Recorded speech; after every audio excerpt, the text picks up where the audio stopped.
À ce prix, c'est dur de trouver mieux. Salut les amis, bienvenue sur la chaîne, ici Chris, j'espère que tu vas bien. Aujourd'hui, je vais te parler de ce nouveau Viltrox 35 mm f1.7. J'ai la monture Fuji ici, mais il existe en plusieurs montures. Il vient juste d'être annoncé.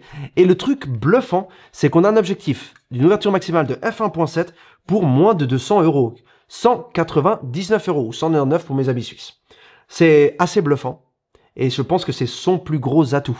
D'ailleurs, si tu prends l'équivalent Fuji, le 35 mm f2, lui, en coûte environ 400. Et si tu prends la version f1.4, on est entre 5 et 600. Donc c'est la moitié ou le tiers de l'équivalent Fuji. Donc si tu veux économiser de l'argent, t'as pas le budget pour acheter ça, ou tout simplement t'as pas envie de dépenser autant d'argent, ça c'est une option qui est attrayante. Il a la mise au point automatique ainsi que manuelle, ce qui est chouette. Et un truc qu'il n'a pas, c'est la bague d'ouverture. Je te le dis déjà depuis le début, parce que si tu es un fougiste et que tu aimes avoir cette bague d'ouverture, eh ben il n'y en aura pas. Alors ça, tu peux changer depuis la petite roulette devant ton XT3 ou ton XT5 ou bref ce que tu utilises, c'est pas un souci. Mais voilà, ça, c'est pas inclus. L'ouverture maximale, comme j'ai dit, c'est f1.7. L'ouverture minimale, c'est f16. Je te montre ici quelques exemples aux différentes ouvertures pour que tu puisses te rendre compte un petit peu du type de bokeh ou de flou que tu vas avoir derrière. C'est parti.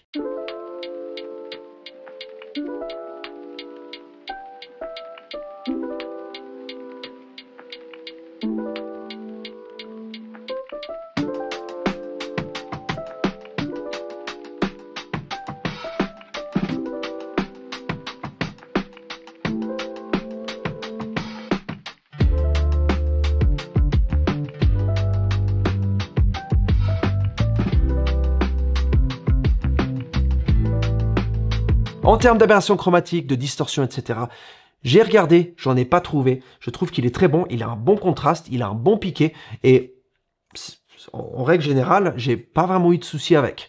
Surtout pour le prix et pour quelqu'un qui va pas aller chercher dans les petits pixels, tu devrais pas avoir trop de soucis avec. Il a un pas de vis de 52 mm si tu veux lui mettre, je sais pas, un filtre ND, un filtre polarisant, etc. Et il fait 58 mm de long.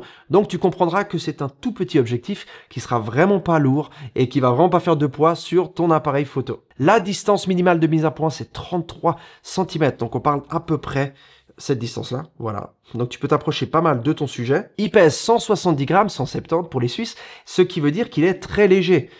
Je veux dire, il est fait entièrement en plastique, sauf la baïonnette qui elle est faite en alu ou en métal, mais le reste c'est tout du plastique, donc ça le rend encore plus léger. Alors c'est sûr qu'en termes de durabilité, c'est peut-être pas pareil que prendre un objectif en métal, mais c'est vrai aussi qu'il est plus léger. Il y a aussi, puisqu'on parle de la monture, de la baïonnette, un port USB-C que tu peux voir ici en haut, qui est probablement là pour faire des mises à jour du software dans le futur. Pour ceux qui ont besoin d'un objectif tropicalisé, donc qui résiste aux éléments tels que la poussière ou l'humidité, lui ne l'est pas. Donc si tu mets ça sur un boîtier qui est tropicalisé ou un boîtier qui ne l'est pas, eh ben, tu auras aucune, on va dire, protection pour ces éléments-là. J'ai fait les photos avec le XT5 et le XT3, donc nouveau capteur, ancien capteur, pour voir s'il y avait une différence, voir si les 40 millions de pixels allaient causer problème. Et non, il ne pose aucun problème. Donc tu n'auras pas de souci si tu as un nouveau capteur. La seule chose, le côté négatif que j'ai trouvé, c'est que la mise au point, des fois, a tendance à chercher un peu trop et pomper, on va dire, pour la mise au point. Alors, c'est pas forcément une question de lumière, parce que, par exemple, sur cette photo que j'ai fait la nuit, j'ai eu aucun souci, la mise au point était instantanée. Alors que j'ai eu fait des photos en plein jour avec le soleil, et il n'arrivait pas vraiment à accrocher, à mettre au point. Donc ça, c'est quelque chose qui peut être un peu ennuyeux. Si tu es quelqu'un qui fait des photos amatorielles, ou juste pour le plaisir, ou t'as pas forcément besoin d'avoir un autofocus impeccable, ça fait largement l'affaire.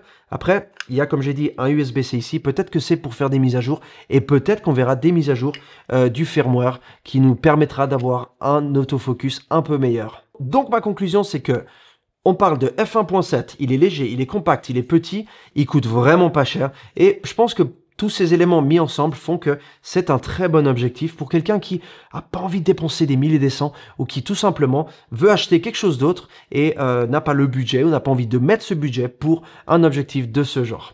J'espère avoir répondu à toutes tes questions. Si tu en as d'autres, comme d'hab, section des commentaires ci-dessous, j'y réponds dès que possible. Je te retrouve tout bientôt. Garde le sourire et n'oublie pas de t'abonner. À bientôt. Ciao.